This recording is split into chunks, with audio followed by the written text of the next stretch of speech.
Bonjour à tous. Bonjour à tous, enchanté. Bonjour Dominique. Merci de nous rejoindre sur ce webinaire, le 30e je crois, pour vous présenter Bordeaux aujourd'hui. Donc on réalise un deuxième webinaire sur ce très beau projet qui ouvre jeudi prochain. Ouais, vous aviez été nombreux la semaine dernière. On a refait une deuxième, bonjour Jérémy, une deuxième version cette semaine, voilà, pour avoir le temps que tout le monde découvre bien le projet. On va se laisser quelques minutes. Tant que tout le monde arrive. Il y avait à peu près, il y avait 200 inscrits la semaine dernière. Je pense qu'il y en a un peu moins, on a moins communiqué sur celui-ci. Bonjour Philippe. Voilà. On sera sans doute en plus petit comité, mais plus le temps pour les questions-réponses. Alex, bonjour Florian. Voilà, ravi. Bon, on va démarrer tout de suite pour ne pas vous prendre trop de temps. Donc, une demi-heure maximum, comme d'habitude. On va parler de Tantième. Pour ceux qui ne nous connaissent pas, on prendra une dizaine de minutes maximum pour avoir vraiment le temps de vous parler du projet. Donc, n'hésitez pas à poser des questions directement dans la chat box. On essaiera d'y répondre au fil de l'eau et sinon, on prendra également un peu de temps à la fin de la présentation pour répondre à toutes vos questions. Allez, on y va. C'est parti. Est-ce que déjà vous nous entendez juste avant qu'on démarre? Est-ce que quelqu'un peut nous laisser un petit message dans la boîte pour nous dire si le son est bon? Est-ce que c'est bon sur le son? Ça a l'air. Voilà. Allez, super, merci Alex. C'est parti.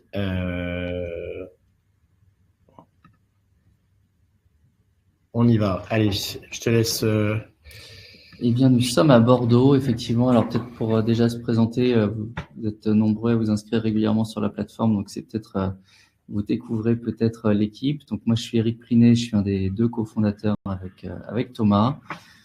J'ai 20 ans d'expérience, notamment dans le conseil où je m'occupais de la practice immobilier pour des promoteurs, des bailleurs sociaux, des foncières. Et avec Thomas, on se connaît depuis plus de 20 ans. On a fait nos études ensemble. Et voilà, il faut qu'on se serre. Un peu. Et donc, on a fait nos études ensemble. Et Thomas, je te laisse te présenter. Oui, donc Thomas Penet, j'étais précédemment directeur commercial et marketing de Cogedim, qui est un des principaux promoteurs immobiliers français. Et donc, voilà, comme le dit Eric, on a fondé Tantième un peu plus de 2 ans maintenant sur une idée toute simple, c'est que l'immobilier n'était pas assez accessible au plus grand nombre et que voilà, on pensait qu'on pouvait faire quelque chose de différent. On va vous présenter donc Tantième. On parlera évidemment de pas mal de temps de Bordeaux, de la Porte de la Monnaie. Et puis, comme je vous le disais tout à l'heure, on prendra le temps pour toutes les questions que vous pourriez avoir. Alors, Tantième, déjà, pour bien situer, c'est ce qu'on appelle de l'immobilier fractionné. Alors, parfois, on entend le terme de club deal. On est un intermédiaire entre de l'immobilier en direct, c'est-à-dire j'achète moi-même un appartement ou si j'ai une surface financière plus importante, un actif professionnel. Et de l'autre côté, on a la SCPI où j'achète des parts d'un fonds immobilier où il y a souvent une centaine d'actifs. Voilà. Donc nous, on est un intermédiaire entre les deux. On vous permet d'acheter des parts, mais d'un actif bien ciblé, bien identifié que vous connaissez et sur lequel vous choisissez d'investir. On met de côté le crowdfunding qui est finalement assez différent de ce qu'on fait, où vous allez financer un marchand de biens ou un promoteur sur des phases plus risquées des opérations et donc il y a plus de risques que ce que nous on peut faire. En termes de typologie d'actifs, on investit aujourd'hui principalement dans du commercial, dans du résidentiel ou dans de l'hôtellerie. À terme, on ira sur potentiellement d'autres typologies d'actifs, de la logistique, du bureau. Alors le bureau, on en parle beaucoup en ce moment et c'est vrai que c'est très chahuté, donc on est assez vigilant là-dessus et on y reviendra peut-être dans quelques mois quand le marché sera un peu stabilisé et qu'il y aura peut-être des belles opportunités à saisir. Donc, voilà, si vous êtes inscrit, c'est que vous savez à peu près ce qu'on fait chez Tantième. Donc, on propose un nouveau modèle d'investissement immobilier. Le principe, c'est que ça soit plus diversifié. Donc, il y a des biens qui sont proposés tous les mois, même prochainement plus régulièrement. Donc, vous avez une diversité de biens. C'est assez visible, enfin, du moins on l'espère. Vous retrouvez toutes les informations sur les projets sur le site internet et c'est intégralement digitalisé. Vous pouvez souscrire depuis votre téléphone portable, depuis votre ordinateur, assez simplement, ça se fait en quelques minutes. Donc on propose de l'immobilier donc dit fractionné. Ce sont des biens principalement professionnels qu'on va vous proposer, c'est-à-dire c'est des biens que vous ne pourriez pas trouver par vous-même sur le marché. Eric le disait, on fait de l'immobilier commercial, de la para-hôtellerie. On va un petit peu plus loin que l'immobilier résidentiel classique qu'on connaît tous. Donc le principe est simple, hein, on sélectionne nous des biens, on vous les propose sur la plateforme, vous faites votre marché, vous faites vos choix. Vous pouvez acheter des parts, donc qui sont à partir de 100 euros. Et proportionnellement au nombre de parts que vous avez achetées, vous allez toucher une part des loyers qui vont vous être versés tous les mois sur votre portefeuille. On va conserver le bien pendant quelques années, souvent c'est 8 ans aujourd'hui. Et à l'issue de cette durée de détention, on revend le bien. Donc vous récupérez votre capital investi majoré d'une éventuelle plus-value si l'on l'a acheté correctement et revendu correctement. Donc le principe très simple, hein, on se met tous ensemble pour acheter des biens qu'on ne pourrait pas acheter tout seul. Donc nous, notre métier avant tout, c'est de sélectionner des biens. Donc on n'est pas tout seul évidemment pour ce faire. On est accompagné d'un board, je vous montrerai ces personnes qui nous accompagnent. On analyse aujourd'hui, sur 2024, on a regardé à peu près 1000 biens par an. On en a sélectionné à peu près 2% qui ont été proposés donc aux investisseurs. Une fois que les biens sont sélectionnés et ont été financés, on effectue quelques rénovations si c'était nécessaire. On met en place une gestion locative, c'est pas notre métier, donc on confie à des personnes qui le font mieux que nous. Et on va reverser les loyers et donc cette potentielle plus-value à l'issue de la durée de détention. Moi, le point clé, je pense, c'est la sélectivité chez Tantième. Parfois, il y a beaucoup de personnes qui nous disent qu'elles préféraient avoir des biens plus régulièrement. Néanmoins, on est assez vigilants, on est très vigilants sur ce sujet de sélectivité parce que nous-mêmes, on est co-investisseurs avec vous sur les projets et on n'a pas envie de faire de bêtises. Donc, la situation aujourd'hui, tu veux peut-être commenter les chiffres Oui, certains d'entre vous ont peut-être vu, on a mis en ligne un rapport de gestion, on fait le bilan de 2024. Donc aujourd'hui, il y a un peu plus de 3300 investisseurs chez Tantième. Ce sont des investisseurs réguliers, la plupart réinvestissent sur plusieurs projets.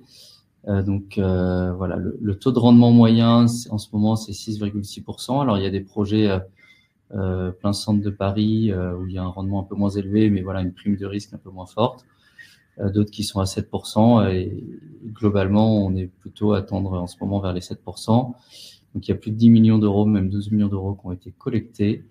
Et point important dont on est très fier, on tient 100% de nos engagements depuis bientôt 2 ans, que ce soit en termes de reversement des loyers et en termes de durée avant le lancement des premiers loyers, le reversement des premiers loyers. Donc parfois on est même plus rapide, comme ça peut être le cas d'ailleurs à Nancy. Voilà, on va acheter un mois plus tôt que ce qui est prévu. L'équipe, donc 25 professionnels, donc Eric et moi, et puis on est accompagné de gens qui viennent à la fois d'Altarea. Donc Altarea, c'était mon ancienne maison mère, on va dire, de groupe, une grande foncière. On a des gens de JLL qui font de l'immobilier commercial, de Swiss Life, donc des financiers, des gens de l'immobilier, des gens du digital comme Google, qui sont présents à nos côtés et qui nous aident à la fois donc à choisir ces biens, les analyser. Et puis, voilà, vous les proposez à la vente. Les bénéfices, en quelques mots. Oui, alors on les a déjà évoqués. Hein. Le premier, c'est déjà d'avoir des revenus passifs par un rendement qui est reversé mensuellement, puisque vous voyez qu'on reverse les loyers tous les mois. Un potentiel de plus-value à la revente, ça c'est un point important. C'est qu'on investit aussi dans l'immobilier pour se dire, tiens, dans quelques années, si le marché a pris de la valeur, j'en bénéficierai. Une imposition qui est plus intéressante que l'immobilier en direct, puisqu'on est à la flat tax comme un produit financier. Et pour ceux que ça intéresse, on rentre pas dans le calcul de l'assiette de l'IFI. On peut investir à partir de 100 euros. Alors chez nous, il y a des gens qui investissent quelques centaines d'euros et d'autres qui investissent plusieurs dizaines, milliers d'euros. Donc voilà, c'est très diversifié en termes de profil d'investisseurs et très diversifié en termes de profil d'actifs qu'on propose. Donc ça vous permet, vous, en tant qu'investisseur, de se dire, tiens, je peux investir un peu à Nancy, un peu à Lyon, un peu à Bordeaux, comme ça va être le cas cette semaine. Et donc, voilà, d'avoir une approche très diversifiée, mais c'est vous qui arbitrez sur vos investissements. Voilà. Et puis, comme le disait Thomas, c'est nous qui gérons tout l'opérationnel, donc pas de difficulté là-dessus. On termine sur les garanties et ensuite on parle de Bordeaux. 3 garanties importantes. La première, c'est que donc, quand vous souscrivez chez Tantième, vous achetez des obligations. C'est des obligations variables qui sont indexées sur les loyers. Ces obligations, elles sont nominatives, elles sont numérotées. Et donc, l'ensemble du dossier d'investissement est déclaré à l'autorité des marchés financiers en amont. Donc, c'est un emprunt obligataire qui est visé par l'AMF. Le deuxième point, c'est qu'on travaille avec un organisme de paiement qui s'appelle Lemonway, qui est français, comme son nom ne l'indique pas, qui est adossé à la BNP. Et donc, l'ensemble des flux, quand vous faites des versements ou récupérez des loyers, est sécurisé donc, par Lemonway, ainsi que vos données personnelles. Et dernier point, quand on achète, on met systématiquement en place sur chaque bien une hypothèque légale de prêteur de données, donc un terme un peu barbare, qui veut dire que vous êtes les premiers bénéficiaires de la revente du bien. C'est-à-dire qu'on ne peut pas utiliser l'argent d'un actif pour financer les vacances d'Éric ou, ou un autre bien ou les dettes de Tantième si on en avait. Donc, l'ensemble du fruit de la revente sera automatiquement en premier rang reversé aux investisseurs. Ça, c'est vraiment un point clé dans vos garanties. Et d'ailleurs, je précise que à chaque acquisition, on met quelques jours après en ligne les attestations notariées pour montrer, et pour être en toute transparence, montrer que, l'actif a bien été acheté et 2, que l'hypothèque est bien en place. Voilà. On parle d'immobilier, on parle de Bordeaux, donc on est porte de la Monnaie. C'est un superbe projet qui est un des plus gros, le plus gros qu'on ait présenté jusqu'à présent sur Tantième. On va vous donner les points clés. Donc c'est un investissement patrimonial, hein, on est vraiment au cœur de la ville. On achète 2 actifs. C'est là la grosse spécificité de ce bien. Donc au-delà de cet emplacement, donc porte de la Monnaie sur les quais de la Garonne, on achète donc à la fois les murs d'un commerce, donc en l'occurrence d'un restaurant qui s'appelle la Tupinia, qui est très connu à Bordeaux, qui est installé depuis les années 60 et dont on va parler, qui tourne très bien. Et au-delà de ces murs de restaurant, on achète un immeuble qui est en face. Donc c'est le même vendeur on achète en lot. Et donc cet immeuble, il est composé de 6 appartements qui sont aujourd'hui en résidence hôtelière, donc avec ce qu'on appelle une destination commerciale, donc qui permet d'être loué en location saisonnière à l'année. Donc concrètement, on peut le mettre sur Airbnb, Booking ou d'autres plateformes toute l'année, ce qui est déjà le cas aujourd'hui. Donc on a ces 2 actifs qui représentent un peu plus de 2 millions d'euros et qu'on achète avec un prix très décoté. Ça, c'est le point clé, c'est qu'on arrive par cette acquisition en bloc, à avoir un prix d'acquisition qui est assez intéressant. Alors là, quand on parle de ça, on compare au prix du résidentiel. Hein, effectivement, on est par rapport à la valeur d'actifs du résidentiel, on est autour de moins 20%. On est très prudent quand on compare ces différentes valeurs. D'habitude, ce qui est étonnant, c'est que la valeur de la destination commerciale est plus élevée. Pour ceux qui connaissent bien Tantième, généralement, on est sur des prix un peu plus élevés que le résidentiel parce que une destination commerciale a beaucoup de valeur. À Paris, par exemple, la destination commerciale, elle vaut plusieurs milliers d'euros du mètre carré. Et donc, c'est parce qu'on peut l'exploiter différemment et avoir moins de contraintes que ce qu'on a sur le résidentiel. Donc, c'est vrai que là, d'avoir, par rapport au résidentiel, un prix mètre carré qui est inférieur, c'est assez rare et d'autant plus de moins 20%. Et effectivement, ça permet d'avoir dans le centre de Bordeaux, puisqu'on est quand même très bien placé dans le centre de Bordeaux, d'avoir des niveaux de rendement que normalement on trouve plutôt en périphérie de grande ville. Voilà. Alors l'emplacement, on va répondre à votre question, Frédéric, on y vient juste après. Le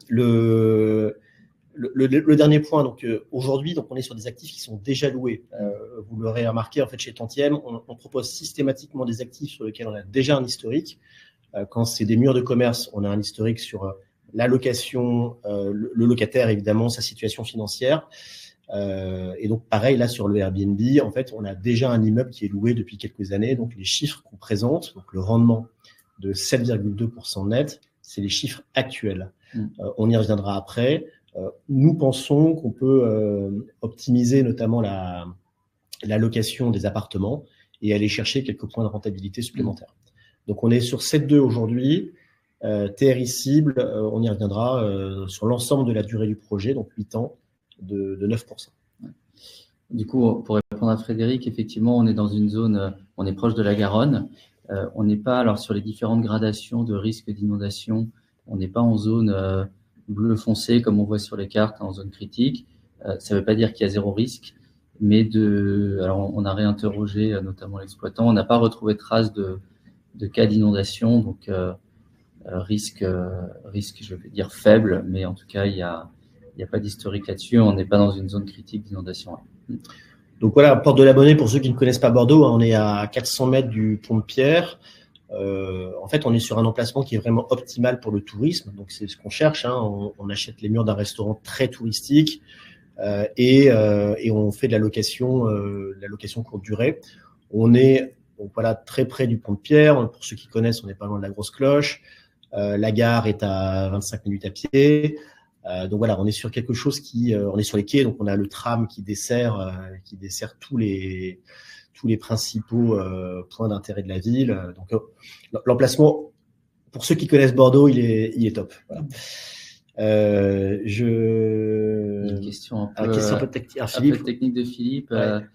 Alors, on peut avoir plein de réponses. Je réponds. Vas-y. Alors, le premier point, c'est qu'effectivement, on est dans un moment de marché qui est plutôt favorable aux acheteurs.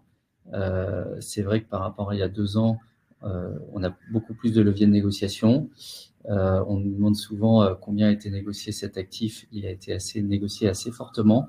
On est en négociation dessus avec les acheteurs depuis le mois d'octobre. Et c'est vrai que c'est un moment d'achat pour les vendeurs, pour les acheteurs qui est plutôt très favorable. Alors, c'est lié à plusieurs choses. Il y a effectivement le contexte économique. Il y a aussi le niveau des taux de financement qui est assez élevé en ce moment. Donc, c'est vrai que les acheteurs ont besoin de niveaux de rendement assez élevés pour pouvoir se financer auprès d'acteurs bancaires. Et comme chez Tantième, on achète collectivement sans emprunt bancaire, ça nous permet d'avoir des garanties qui sont plus importantes. Donc là, aujourd'hui, et je dis souvent d'ailleurs à nos investisseurs, aujourd'hui, plus de 7% à Bordeaux dans cet endroit-là, je suis pas sûr qu'on l'aura encore dans 1 an ou 2. Je sais pas ce que sera l'avenir, mais c'est vrai qu'aujourd'hui, on est sans doute dans un moment de marché qui est assez favorable pour les acheteurs. Ouais, bon, on en parlait encore hier, on parlait de Bayonne. Quand à l'époque, on arrivait à avoir du 5% dans le cœur de Bayonne, on était hyper content. Là, c'est vrai qu'on arrive à avoir du 7 dans Bordeaux. Voilà, c'est des situations qui, à notre sens, bougeront dans les prochaines années, notamment avec des taux qui baissent. Donc, les taux de rendement attendus baisseront également naturellement. Alors, plein de questions. On peut peut-être du coup rentrer un peu dans le détail de chaque actif. Et on va répondre, je pense, au fur et à mesure à la question de pourquoi ils vendent effectivement et que se passe-t-il si le restaurant fait faillite ou qu'on n'arrive pas à louer les chambres. Voilà, donc la situation de l'actif, vous voyez, la Porte de la Monnaie, elle est juste là, donc elle est sur la Garonne, enfin sur les quais. Vous avez cette rue de la Porte de la Monnaie, donc on voit le store là avec cette grande terrasse du restaurant, et puis en face l'immeuble qui est occupé par ces chambres d'hôtel. Donc l'actif des murs de la Tupinard. Ouais, alors on va faire une partie sur le restaurant, une partie sur la partie location courte durée. Donc la Tupinard, Thomas disait qu'ils sont là depuis 1968. C'est un restaurant qui a été primé dans les 50 meilleurs restaurants du monde, etc. Enfin, assez reconnu. Ce qu'on regarde nous, alors beaucoup, c'est déjà la santé financière du restaurateur, qui est très bonne. Alors, ils ont passé le fonds de commerce avait été vendu en 2019 à un nouveau chef qui a pris les manettes, qui était déjà là depuis plusieurs années, qui a pris les manettes en 2019. Donc, il y a une équipe qui est très stable. Aujourd'hui, ils sont en croissance assez forte par rapport à notamment à l'avant-Covid, où avant Covid, ils étaient un chiffre d'affaires d'1,8 million, et en 2024, ils prévoient 2 millions. Donc, c'est l'exercice qui vient de se clôturer autour de 2,4 millions de chiffre d'affaires. Point extrêmement important, c'est que la part de loyer dans leur chiffre d'affaires est à peu près de 2%, ce qu'on appelle le taux d'effort. Donc, c'est-à-dire que c'est un taux d'effort qui est relativement faible, même pour un restaurateur. Normalement, on est entre 6 et 8%, c'est-à-dire qu'on a un loyer qui est assez compétitif par rapport à ce restaurateur. Ensuite, nous, ce qu'on regarde, c'est dans la zone, quels sont les prix de marché de location pour ce type d'actifs. Bien sûr, on espère que le restaurateur va continuer à bien grandir, à se développer et à mener son activité comme c'est le cas le plus probable. En cas de difficulté, comme ça pourrait arriver, aujourd'hui, les valeurs locatives sur ce type de local, alors, dans cette zone, etc., sur ce type d'activité, sont sans doute 10 ou 20% plus élevés. C'est-à-dire que on devrait pouvoir retrouver un locataire assez facilement, et 2, avec potentiellement un loyer un peu plus élevé. Je répète, le cas le plus probable, c'est soit que le locataire reste en place, continue à développer son activité, et ça sera une très bonne nouvelle. Et nous, c'est ce qu'on fera en sorte qu'il se passe en tant que propriétaire. Mais voilà, c'est toujours une sécurité de se dire, il n'y a pas un taux d'effort trop élevé, donc on n'asphyxie pas le locataire. Et 2, s'il devait partir, on a plutôt une situation de sous-loyer, donc qui me permettrait d'améliorer le rendement de l'actif. Voilà. Alors pour répondre à Julie, non. Alors en fait aujourd'hui les propriétaires des murs, c'est pas l'exploitant. On a une vendeuse qui est propriétaire à la fois des murs de la Tupina et de l'immeuble en face, et donc qui louait tout ça. Donc on est complètement off market et ce n'est pas on n'est pas sur l'exploitant, le gérant de la Tupina. Et pourquoi le vend-elle aujourd'hui? Alors elle le vend, c'est une dame qui va bientôt avoir une 60aine d'années, qui souhaite transférer du patrimoine à son fils. Voilà. En face, donc on a l'immeuble. Donc cet immeuble qui est assez bourgeois, une belle architecture bordelaise. Vous voyez, la façade est magnifique. On a mis quelques détails des escaliers, notamment des parties communes, des chambres. Donc on est sur un immeuble du 18e, donc 6 lots, un premier appartement d'une 30aine de mètres carrés au rez-de-chaussée. Au premier étage, deuxième étage et troisième étage, enfin premier et deuxième, on a le même plan, avec à chaque fois un appartement de 30 mètres carrés et de 45 mètres carrés. Et puis au dernier étage, à nouveau un grand appartement de 45 mètres carrés. Ce qui est intéressant pour nous, donc on vous le disait, c'est qu'aujourd'hui c'est déjà loué, et ce n'est pas loué sur Airbnb ou ce type de plateforme, d'où le potentiel additionnel qu'on citait tout à l'heure. On a des DPE qui sont très bons, on est en C sur l'ensemble des lots. Ces appartements, ils ont été rénovés, notamment les salles de bain qui sont nickel. Donc et dernier point évidemment, c'est que cet immeuble, donc on l'a en monopropriété. Donc le sujet, c'est la toiture. Toiture qui a été régulièrement entretenue avec des documents qu'on a obtenus de la part de la propriétaire. Donc on est sur un actif dans le centre de Bordeaux qui a beaucoup de valeur de par ses qualités immobilières intrinsèques et puis cette destination commerciale. Oui, et c'est vrai que on regarde effectivement ces facteurs-là. Sur la partie immobilier, on est sur des beaux volumes, il y a beaucoup de hauteur sous plafond, il y a des beaux matériaux, que ce soit Thomas a mentionné les salles de bain, mais les huisseries sont de très bonne qualité, etc. Donc on a un actif qui est, je ne sais pas si vous avez vu sur la première photo, on est aussi, plusieurs chambres sont en angle, donc une double exposition. Donc c'est assez un très bel actif immobilier, assez noble. Et et donc je vais faire peut-être pour sur cette partie alors exploitation, et je fais le lien avec une question que j'avais vue précédemment. Aujourd'hui, la question c'est combien on va tirer de cette exploitation de ces chambres d'hôtes. Donc nous, pour faire nos estimations telles qu'ils sont présentées là-dedans, le 7,2%, on a une hypothèse de chiffre d'affaires global de 178 000 € sur l'ensemble des deux actifs. Comment on a estimé ce chiffre d'affaires global? On a fait déjà l'historique d'exploitation de l'actif. Alors, comme disait Thomas, il est notamment pas exploité sur Airbnb, donc on pense qu'il y a des leviers d'amélioration importants. Et ce chiffre aujourd'hui, c'est 175 000 €. Des évaluations sur AirDNA, qui sont des plateformes de Airbnb statistiques.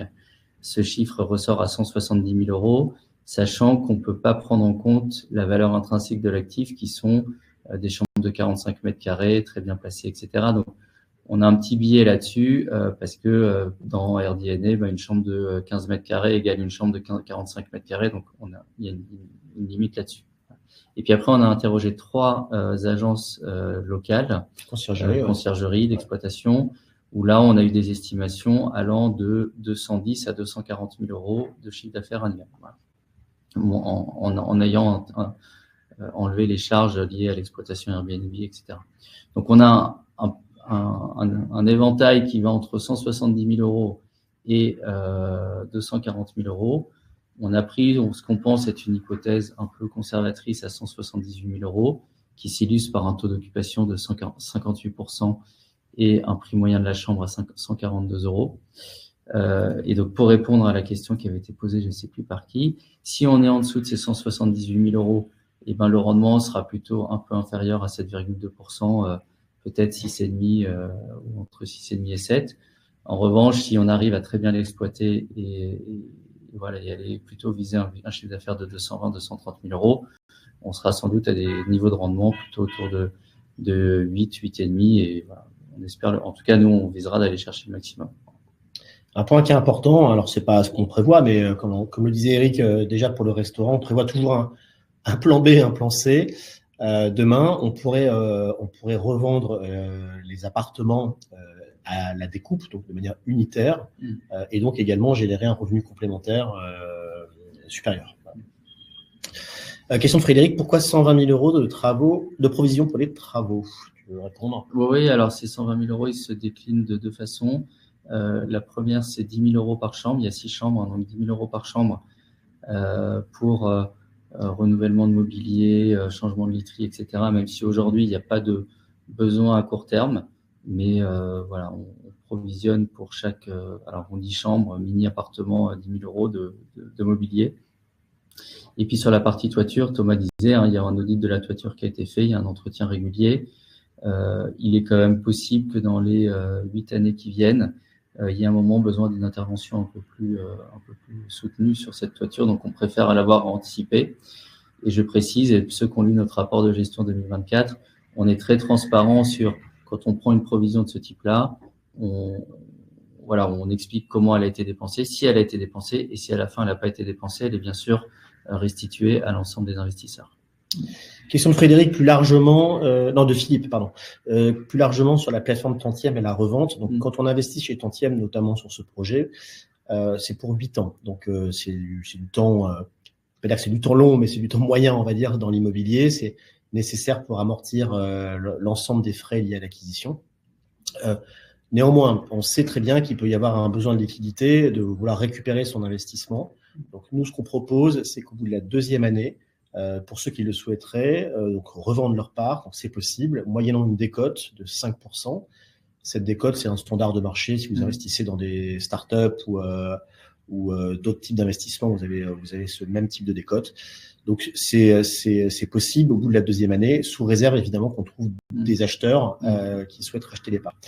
Alors jusqu'à présent, ça s'est pas produit, mais voilà. Donc on offre cette possibilité. On le précise à nouveau, l'investissement dans l'immobilier, c'est les gens qui vous disent que vous pouvez acheter, revendre et faire des grosses culbutes.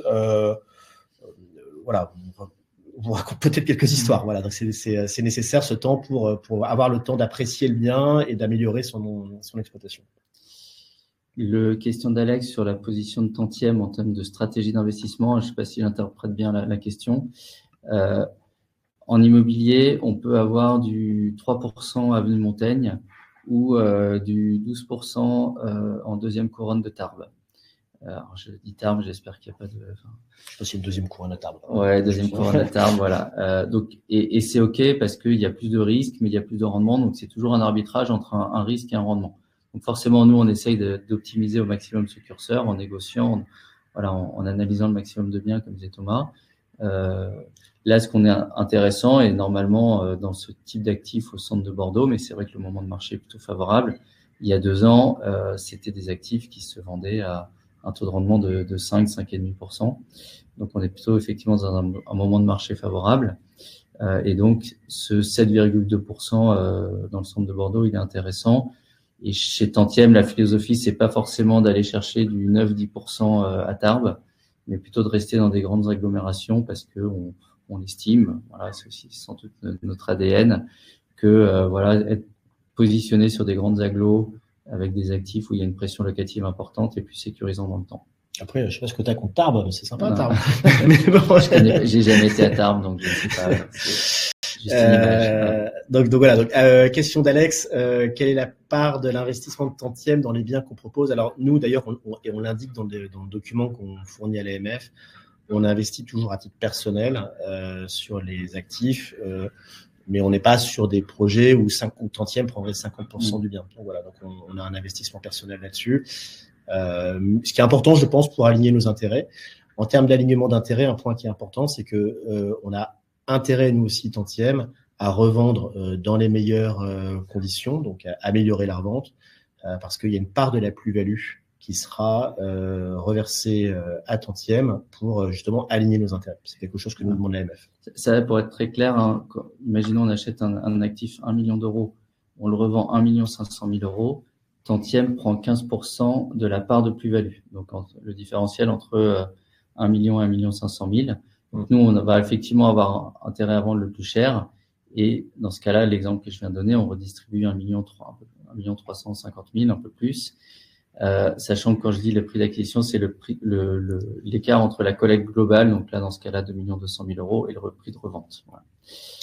Voilà. Peut-être tu peux aller pour répondre à Philippe sur l'analyse de sensibilité. Ouais. Alors pour répondre à Philippe sur la culbute, moi on n'a pas de boule de cristal avec Thomas. Je ne sais pas ce que sera le marché immobilier dans 8 ans. Ce qu'on sait, c'est qu'aujourd'hui, par rapport à il y a 2-3 ans, les taux d'intérêt sont relativement élevés. Donc, quelqu'un de Tarbes. Ah merde. Pardon, Florian. Pardon, moi j'aime bien Tarbes, c'est Eric. Non, mais c'est parce que je suis du Nord et donc une fausse image du Sud. Voilà. Et donc, pardon, excusez-moi. Et donc, effectivement, en fonction de la revente, et la revente, elle va être liée, sur le chiffre d'affaires qu'on arrive à générer. Plus on va générer de chiffre d'affaires avec cet actif, plus on va pouvoir le revendre cher. Et 2, sur le taux de capitalisation, c'est-à-dire à ce moment-là, combien va attendre un investisseur au moment de la revente. Voilà. Et donc, bien sûr, nous, on va essayer d'aller chercher le chiffre d'affaires le plus important. C'est la ligne de gauche. Je ne sais pas si on voit bien là cette analyse de sensibilité. Aujourd'hui, on a mis ce chiffre d'affaires à 178 000 euros. Plus on va avoir un chiffre d'affaires élevé, plus ça va générer un rendement élevé, mais plus ça va aussi permettre une plus-value à la revente significative. Alors, on vous a mis, voilà, dans ce tableau, vous retrouvez le 9% qui est le TRI cible du projet. Si on améliore significativement le chiffre d'affaires et si les taux baissent dans les années qui viennent, on pourrait faire effectivement, pour reprendre votre terme, une culbute assez intéressante. Voilà. Mais encore une fois, dans quelques années, ceux qui prétendent savoir ce que sera le marché immobilier dans 7-8 ans, voilà, ce sont sans doute des escrocs. Oui, effectivement, là, il peut y avoir. On nous parle souvent de Tarbes, c'est pour ça que je le prends, mais un jour il faudrait qu'on aille. En l'occurrence, moi, je travaillais avec quelqu'un qui était désormais chez un autre promoteur qui commence par N et qui est quelqu'un de Tarbes et qui essaye de me convaincre et ça me ferait très plaisir d'investir à Tarbes, Florian. Franchement, parlons-en. Je vois que le temps passe. Donc voilà, donc on a passé rapidement sur ces chiffres-là, mais vous les retrouverez sur les plaquettes. Vous avez à la fois le loyer donc qui est perçu, ça c'est le loyer annuel brut. Vous retrouvez donc cette rentabilité brute qui est, de 8%. Et puis donc vous voyez la différence finalement entre la rentabilité, enfin le rente brut qu'on perçoit et puis ce qu'on reverse entre 8 et 7,2. On a un écart qui est assez faible par rapport à ce que vous pourriez trouver voilà, sur d'autres plateformes notamment. Donc ça c'est un point important, c'est-à-dire que l'ordre de grandeur de quelqu'un qui, alors il y a des frais Tantième, ils sont tout à fait transparents. L'ordre de grandeur de quelqu'un qui achèterait cet actif tout seul versus quelqu'un qui l'achète en part, l'écart finalement est de l'ordre de 0,8%. Et cet écart finalement ça couvre le sourcing, c'est-à-dire il faut trouver le bien soi-même, ça veut dire qu'il faut aller voir son banquier, etc. Il faut le gérer soi-même. Voilà, alors certains vont trouver que 0,8% d'écart c'est beaucoup, d'autres que c'est raisonnable. Nous on pense que c'est raisonnable vu la simplicité qu'on amène. Voilà. Alors deux questions d'Éric qui me disait qu'il voyait qu'effectivement on faisait de plus en plus de publicité pour nous faire connaître. Alors oui, évidemment, pour nous faire connaître. Pourquoi on fait cela? Parce qu'aujourd'hui, voilà, ce projet par exemple de 2,2 millions d'euros, on le finance quasi intégralement auprès des investisseurs particuliers comme vous et moi. On fait appel à peu de conseillers en gestion de patrimoine notamment. Et donc, on a besoin de faire connaître Tantième pour être capable de proposer plus régulièrement de nouveaux projets et être certain de collecter correctement. Bon, là, sur celui-ci, il a été mis en réservation déjà il y a maintenant une semaine.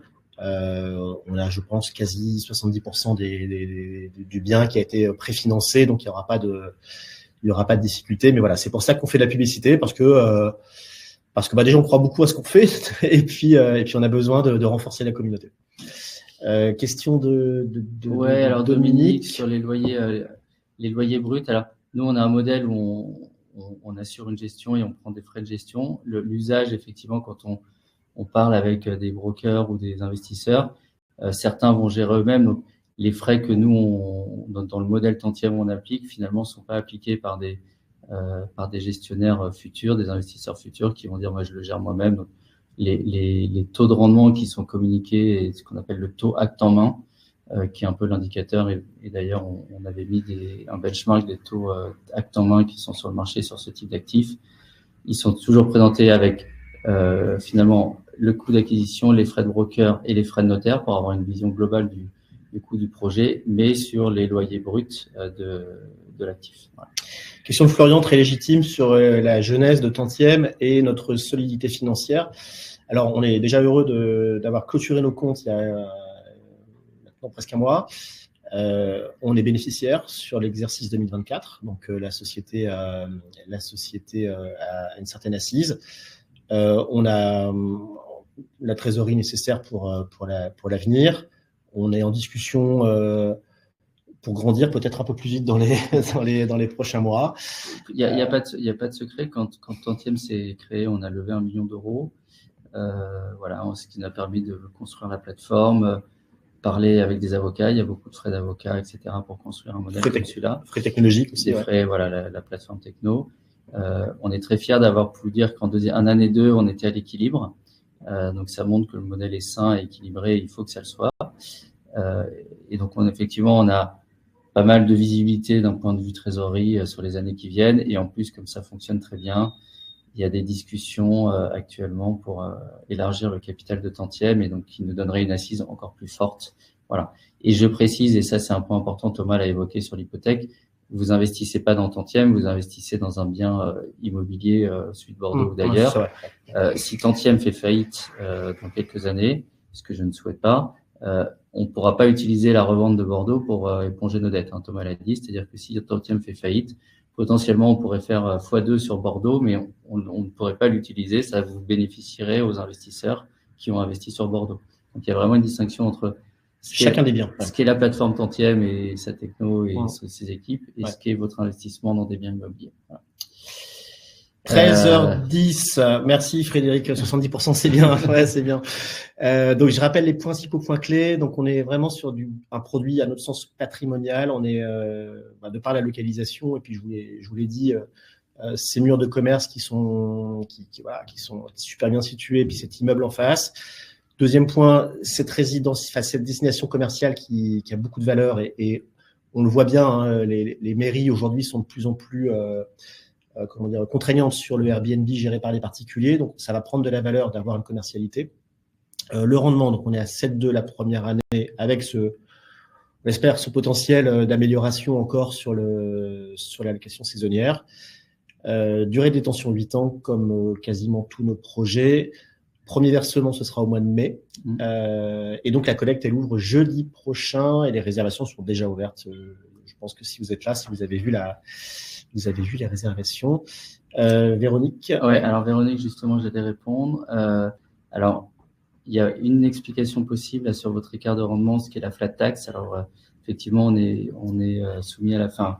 La plupart de nos investisseurs sont soumis à la flat tax. On en a qui sont à l'étranger ou qui investissent en société, c'est pas le cas. L'usage en investissement, c'est de présenter les rendements nets de frais mais hors fiscalité, puisque chacun peut avoir une fiscalité un peu différente. Donc, il est possible que cet effet soit lié à votre fiscalité. Ça serait paquet de deux. Mais effectivement, l'écart paraît un peu trop important. Ce qui est sûr, c'est que je vous propose de vous appeler pour qu'on décortique ça, mais normalement, on respecte scrupuleusement nos engagements depuis le début. Voilà. Donc, j'allais dire, je vous appelle. Est-ce que vous pourriez nous contacter peut-être par téléphone pour qu'on éclaircisse ce point-là? Mais est-ce que tu peux remettre le numéro de téléphone de Tantième parce que juste sur Véronique, on va voir. Je retrouverai les coordonnées de Véronique dans les inscrites. D'accord. Il y avait une question sur la régulation AMF. Thomas a effectivement l'expliqué. Sur chaque dossier, nous on envoie un dossier à l'AMF. On intervient dans un cadre qu'on appelle OPTF, offre au public de titres financiers. Voilà. Donc c'est pour ça d'ailleurs que Tantième est une société anonyme et que la plateforme est une SAS. Ça nous a obligés à un montage juridique un peu différent pour être compliant vis-à-vis de l'AMF. Et d'ailleurs, on échange régulièrement avec nos amis de l'AMF. Voilà. Est-ce qu'on a oublié quelque chose? Si on a oublié quelque chose, on reste joignable, bien sûr. Et on a fait le tour. Et on a fait le tour. Voilà. Bon, à nouveau, merci à tous d'avoir assisté à ce webinaire. On a pris un petit peu plus de temps que prévu. Donc, ouverture jeudi prochain. Les réservations sont toujours possibles jusqu'à mardi, je pense. Si vous avez la moindre question, vous n'hésitez pas à nous écrire, à nous appeler. On essaie d'être assez joignable. Et on vous souhaite à tous une très bonne journée et puis un bon week-end sous le soleil, j'espère. Oui, au revoir. Merci beaucoup. Merci à tous. Au revoir.